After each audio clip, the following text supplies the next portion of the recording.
Wait a minute, y'all. Comment, like, and share, and comment. Comment, like, and share, and The comment. boy done switched up on you. Comment, like, and share, and comment. Comment, like, and share, and comment. Comment, like, A and line to share, me. and comment. And I know you lying. Comment, like, and share, and comment.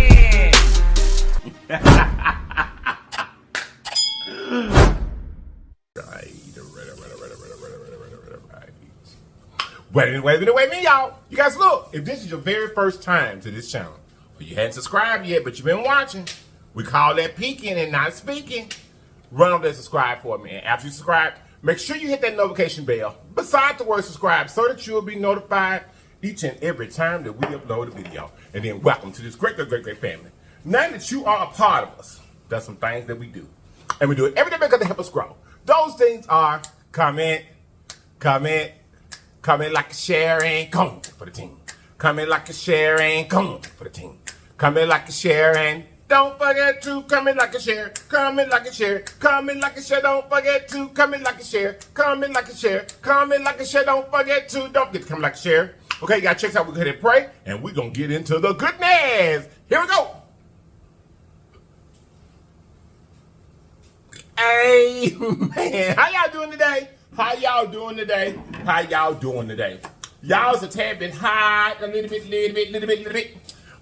Okay, so you guys, as you know, today we're going to be having an extension of our Black History Month, the journey through slavery. Before I get there, over here on this side over here, Big Ben is in the building, baby. Big Ben is here. Big Ben is gonna help me out because, baby, we finna get to eating. Let's see if it's nice and fresh. He is. Big Ben ain't got nothing to him and that's Coldest Giveaway.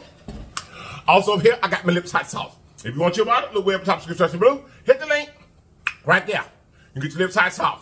And your lips merged. Okay. You guys, today we're doing a hot pot. Is that right? Okay, yeah. We're doing the hot pot, y'all, okay? Now, let me show you what we got for the hot pot up on today. Make sure I got it on and everything. I do got it on. So today for the hot pot, we got our bok choy. We got some red onions. We got some squash and zucchini. We have got some shrimp. We've got some Korean barbecue over here. We've got some sausages here. We got some of the seafood mushrooms. That's what we got. We're going to put that over there for me just for a minute. Put me in a chair right here. Do I got me? Yeah. Put it in the chair right here and I can get it. And I need my tongs and that's it. Okay, y'all. So now, while this is heating up and everything, which over here we got two different kind of sauces over here. We've got a Oriental sauce over here, and then we've got more of a chicken base, like a chicken broth sauce with some herbs and spices in it. Over here on this side over here, this yellow there. This is a brand new hot pot. Rachel Smalls actually sent us this hot pot. We thank you, Rachel. We appreciate it. We appreciate it. It's perfect to do a hot pot with a single person as opposed to the big one, you know what I'm saying, with production all together. But we got to get started because we got a lot to talk about part 2 of the truth of the journey through slavery, okay? So last time in part 1, where we stopped was in the triangle trade about New England, the Caribbean islands, and West Africa. That's where we stopped at, right there, y'all, okay? So we're going to pick up right there, and we're going to move through this fairly quickly while we getting our food together here. Oh, I got some noodles to go in here as well. It's going to go on the yellow side over here in my situation. Let me get some food in here. Let me get the tongs. I don't need them right now. But let's get some bok choy in here. Let's get some food in here, y'all. And then we can get to talking. Now, when we get down in here, y'all, I didn't cut the end off of that one. When we get down in here and get to talking, we're going to be talking. And some of these way through here, y'all, I'm going to be flipping, kind of jumping, kind of back. I'm going to put some bok choy in both sides. No, I ain't. I'm going to be jumping kind of back and forth with the dates a little bit. Because what was going to happen when we get to the part where we go to talking about how, you know, the institution of slavery changed and they started to jump back and forth, making laws and passing legislation and stuff to, you know, and captivate the slaves or basically set up slavery in the form of that it ended up in. I'm going to be kind of bouncing back and forth in some of the dates, but I'll let you know when that time comes, okay?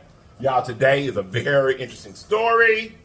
As we go along, this is a very interesting part. And you can be like, oh, wow, I'm amazed. Let me pull this over for y'all so y'all can see that a little better. Can y'all see that a little better over there, man? You know, big vegetables in here. This is a great hot pot for a singular hot pot for one person. It's just amazing. Thank you, Rachel. We appreciate it so much. I love it. I really do. I really do. What is it, Gooch? What is it, boy? Okay, and over here on this side, I'm gonna have to kick it up a little bit, y'all, because I gotta get my squash and zucchini to cooking.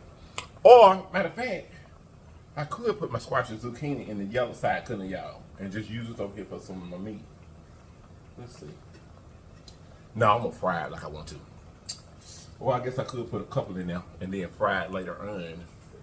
I'm gonna put a couple of these in, a couple of these squash and zucchini in here, and if it need be, I can fry some of it a little later. It ain't gonna hurt my that being in there with my noodles. Will it? Nope. It ain't gonna hurt. Put some onions on this side too. All right, now let's close that up and let that get to cooking. And now, okay, now let's get to this story, y'all. So, like we were talking about, slaves come from West Africa. They're taken to the Caribbean islands. When they get to the Caribbean islands, they work the sugarcane plantations, make the sugar into molasses. The molasses then given to the slave traders, for the slave traders, for them bringing the slaves there. Then they take the molasses up to New England, give New England the molasses. The molasses is then distilled in New England because there's a lot of wood there. It goes from there.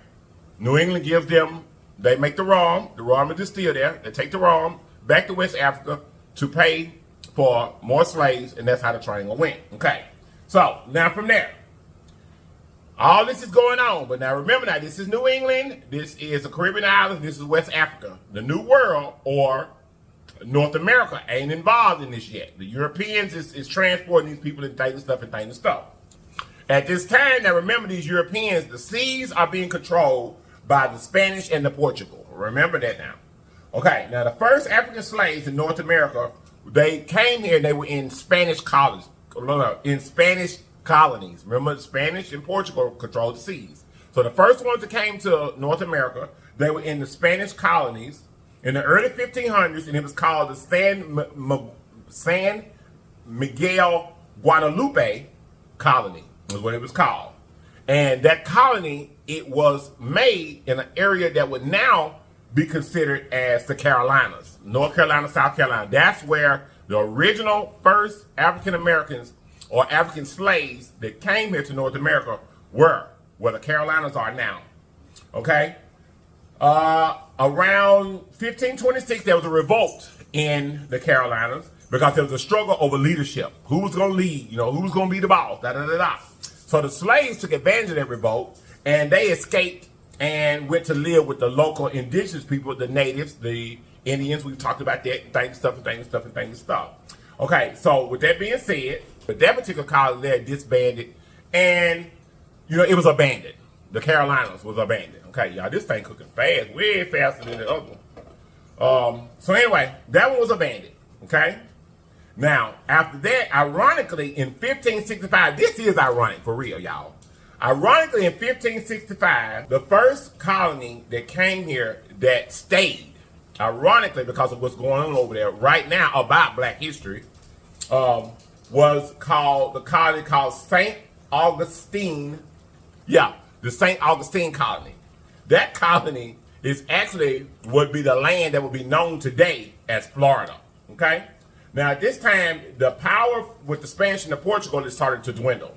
Okay? Now, once it diminishes, the Dutch and the British take over the colonies or take over the land, And by this time, by the time the British and the Dutch start to take over and their power grows, the slave trade has already brought over 600,000 Africans over here and put in, you know, and enslaved them.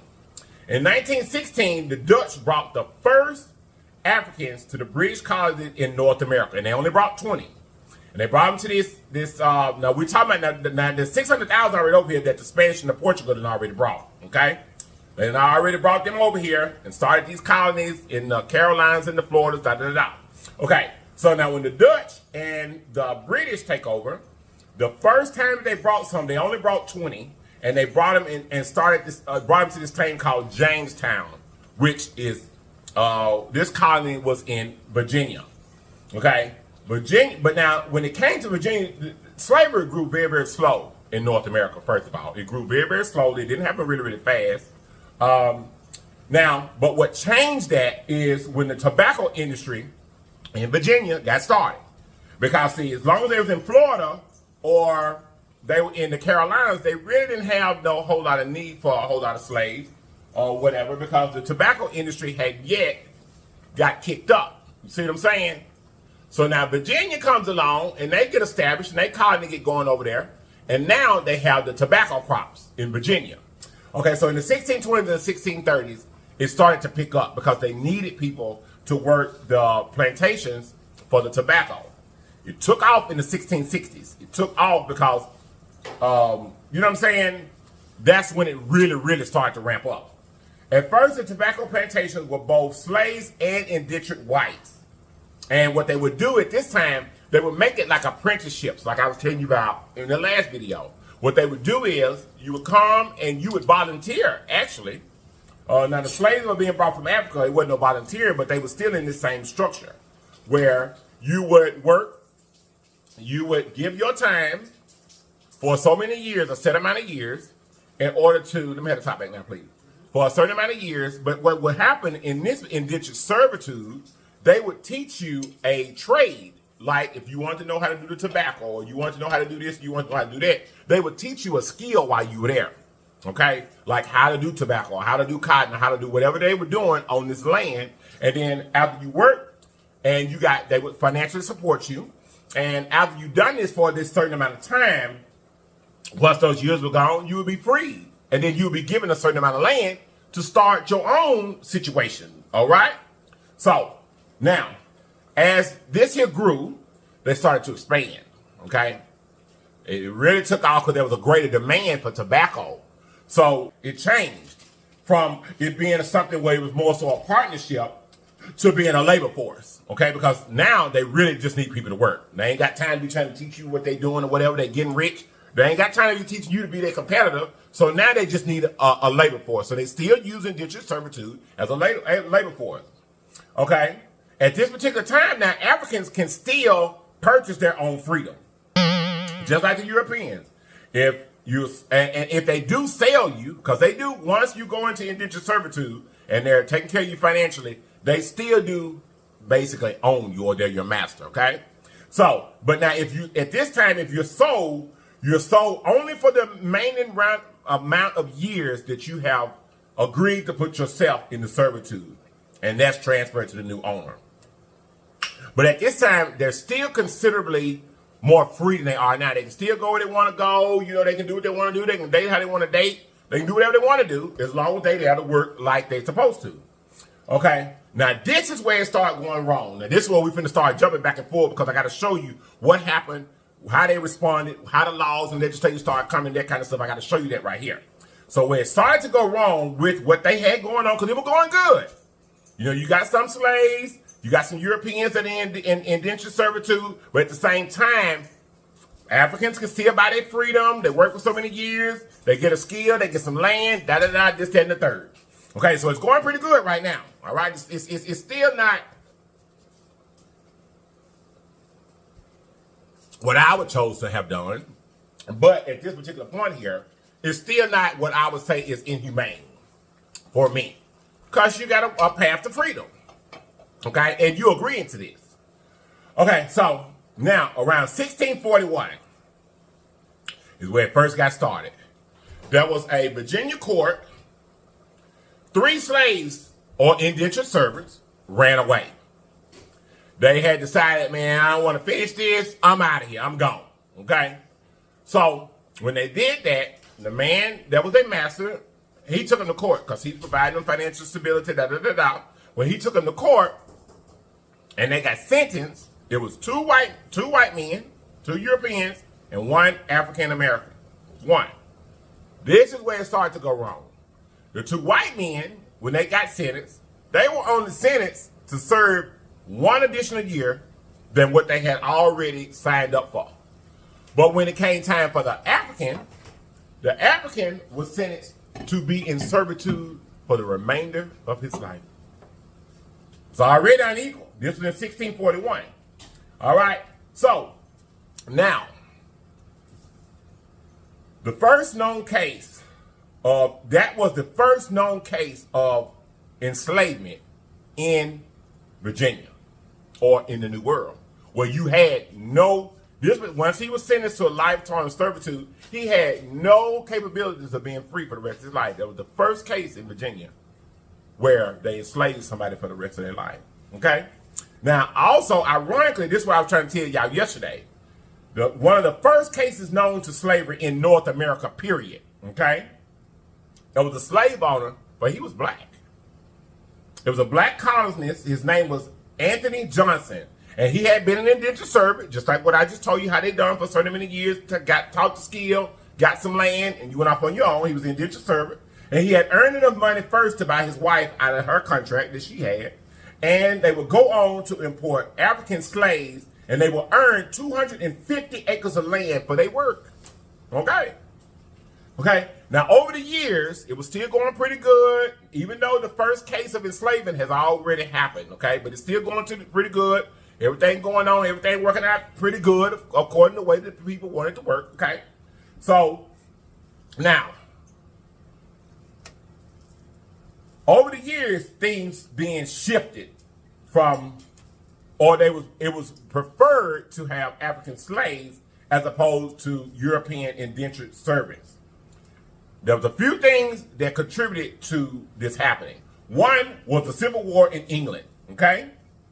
And in the 1640s, it made increasing numbers of people be willing to be indentured servants because they was in Civil War over there in England. They was in Civil War. So people were plentiful in wanting to come and indenture themselves because you get to come to the new world, you get to build yourself a new life, this, that, and the third, blah, blah, blah, blah, blah. So it was a going thing. They was willing to do it then, right? Okay, so when the war ended in 1651, the numbers plummeted as far as getting indentured service, the European indentured service from England. Okay, but at the same time, Virginia was expanding their tobacco. Go ahead.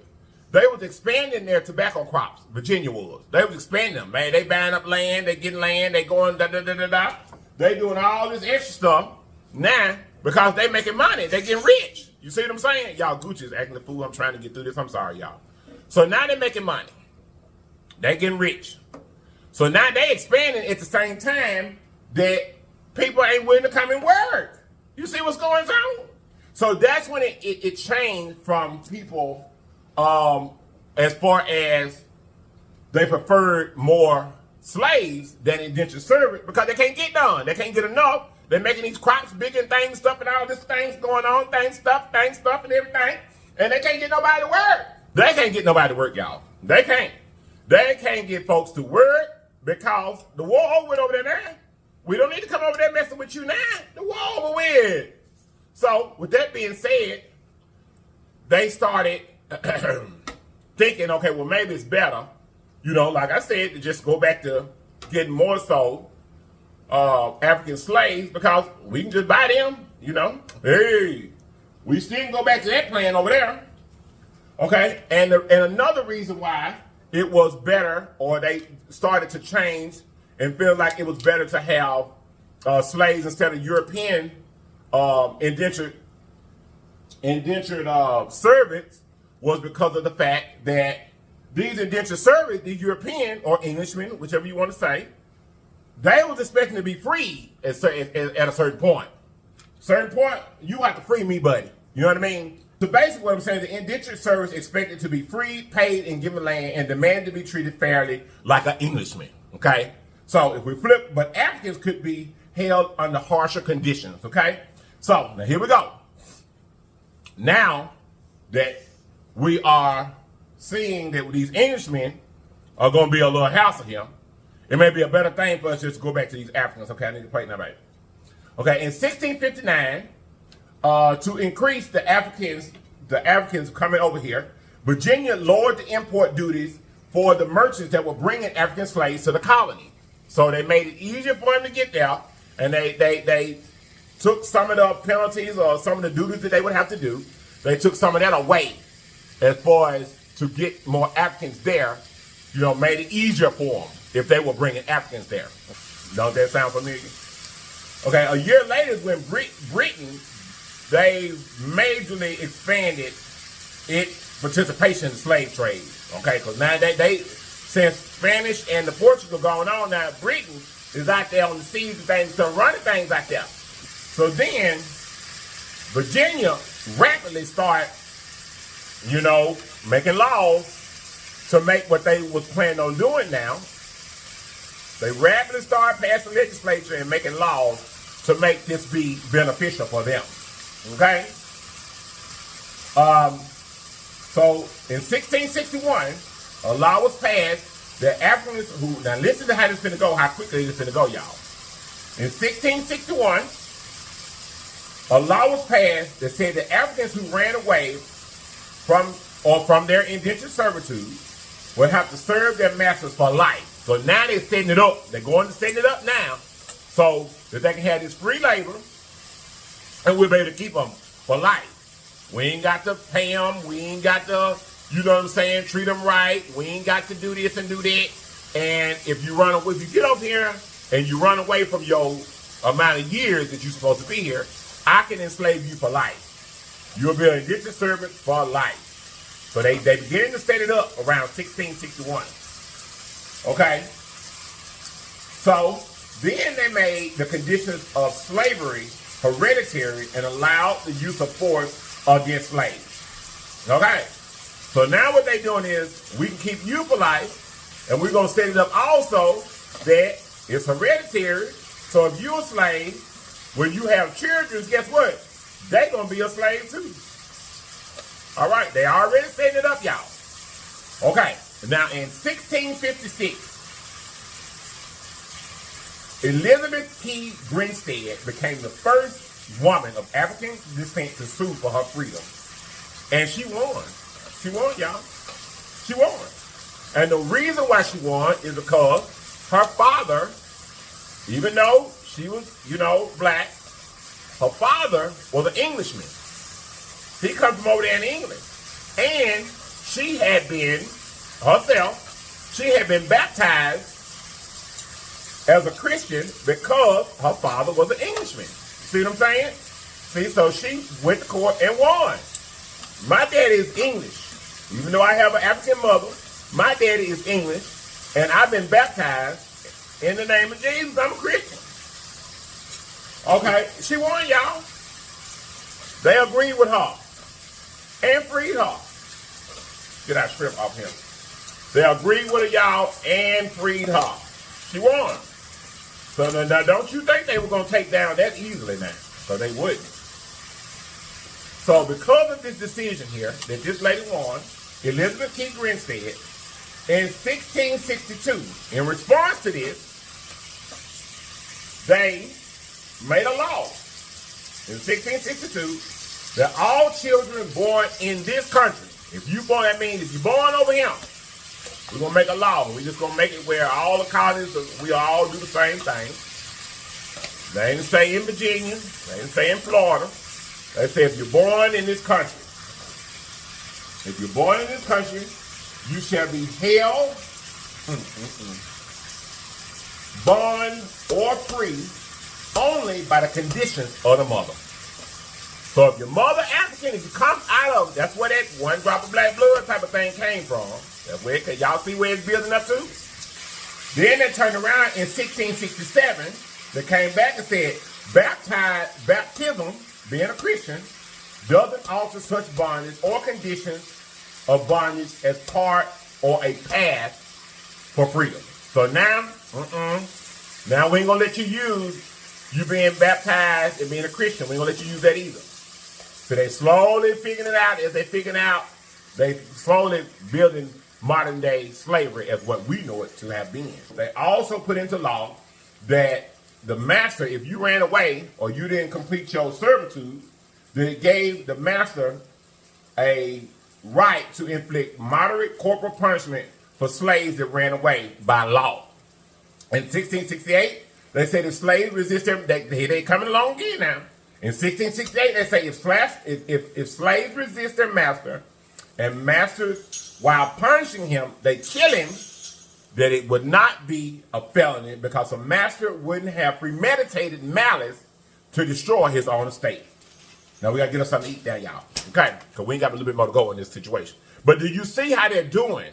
At each case, when something goes or something happens where a slave or somebody figures out how they can get freedom, they start passing laws to still reject them from this such thing. They go to passing laws and saying, we're gonna circumvent this, we're gonna circumvent that, and they keep doing that up until this point. We got a little further to go, but do y'all understand how this happened? Slavery was not built the way that it came out to be. What we know in the modern day what slavery was, it wasn't designed like that in the beginning. It wasn't this horrible, horrible thing, even though owning a person to me is a horrible thing, period. But in the beginning, it wasn't that way. Let's get us some of this squash and zucchini out of here. Ooh, it's cooked perfectly too, y'all. Ooh, I'm a little hungry now, y'all. Ooh. Alrighty then. But do you see what I'm saying? This was something that was built over time, over them steadily figuring out. It was out of greed. Out of greed, just don't want to pay nobody for the work that they're doing. We just want to do what we want to do, and things and stuff. And over time, they start passing laws and legislation for the land to make such things possible. That's just what they done. Or this is how this happened.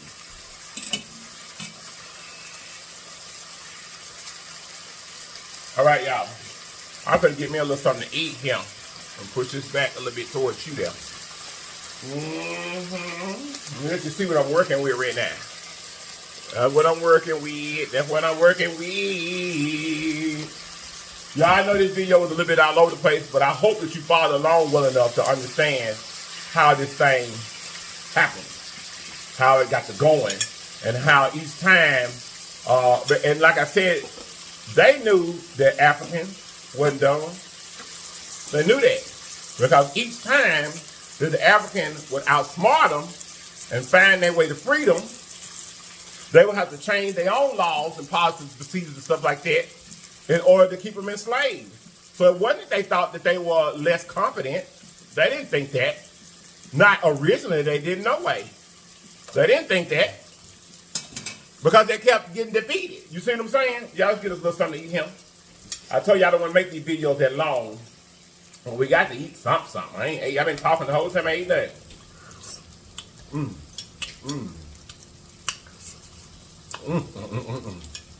Oh, it's good. I love those seafood. I mean, yeah.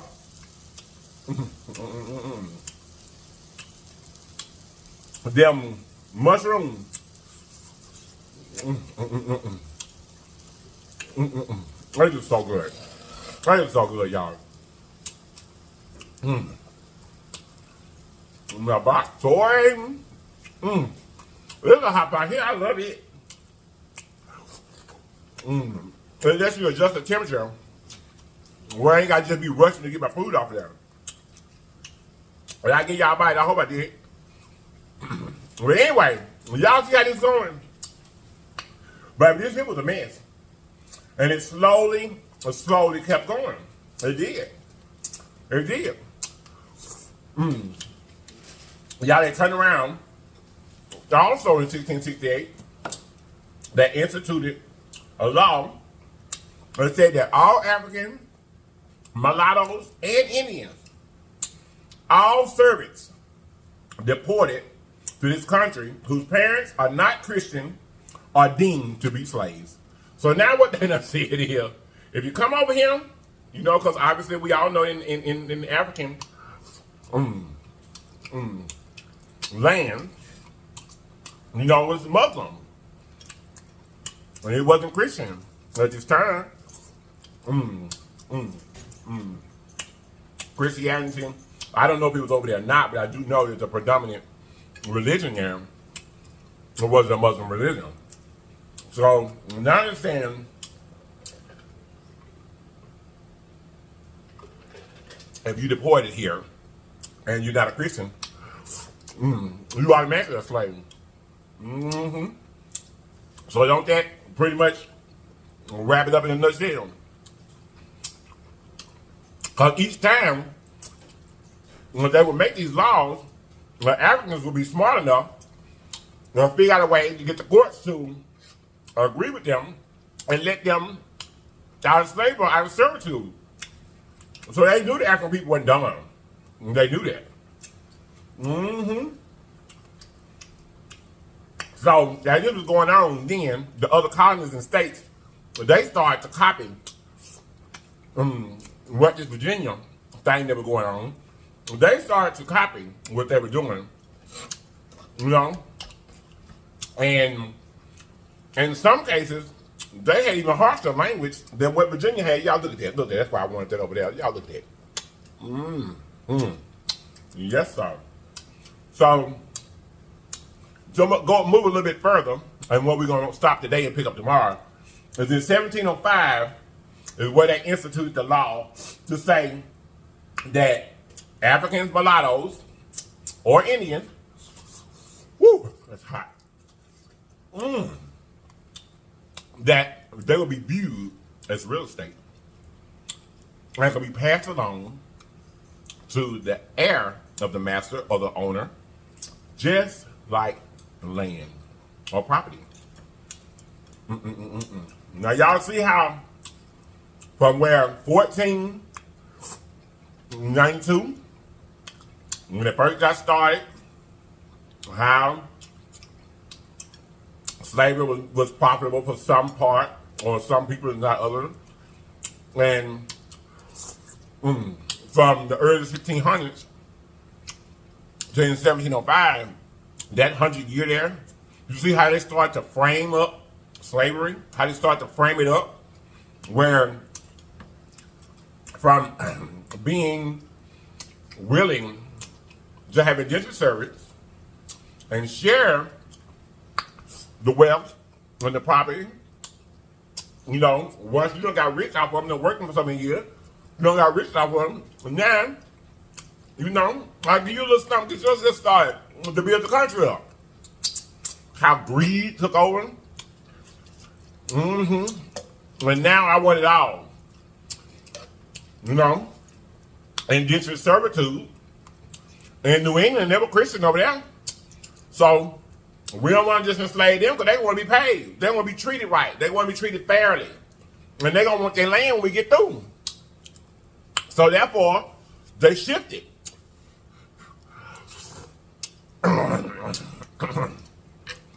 Even though these people now are not coming up here freely, we still gonna pass laws to say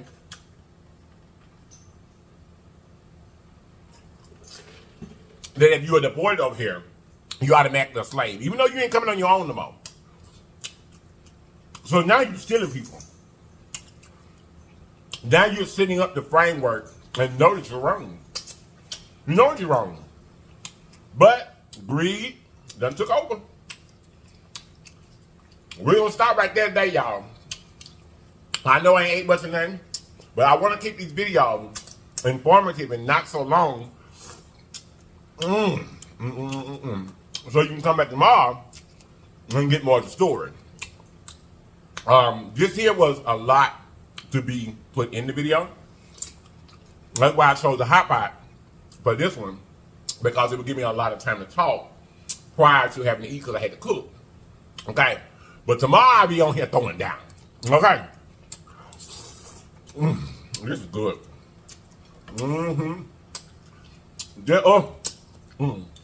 It's good. I like this Hotpot process here. It was a lot better. No, I was a Hotpot. Thank you, Rachel. I'm hungry, as you can see. So I'm trying to get me something to eat him. But, I'm going to go ahead and get up out of here. I'm going to see you tomorrow. We're going to start right down where we stopped off. At 17:05. Well, let me say the next video. Because it may not be tomorrow. Because the researching, getting everything, together could take some time. But in the next video, that's where we're going to start, right here around 17:05. I hope you guys have enjoyed. I truly do. This is so interesting to me. And I hope that you're getting a lot out of it. I really, really do. I love you guys. I'm going to see you later, okay? So I'm not nearly there. Thank you guys so much for being here. We truly appreciate each and every one of you because you didn't have to be here. Baby, you could show me in Western World. You didn't have to be here? Well, you could have chosen to be anywhere else in the world. But you chose to be right here with us. And we love you for it. So I'm existing legend. Round and round we go. Round and round we go. We love you guys so much. And we're going to see you guys next time, okay? Oh, wait a minute, y'all. Just look. Oh, wait, remember? What you going to remember? Huh? There's always more than one way home. All you still have to do is get there. So get there, people. Get there. I love you all. And I'm going to see you guys next time. And if you're nutty to watch me next time, you have lied to me. And I know you lied. Period. Hey. Bye-bye. I'm going to see you tomorrow starting at 17:05. Or the next time. How about that? Because it may not be tomorrow. Because I got to do a lot of research. As you can see, it's a lot of research. Bye. Like a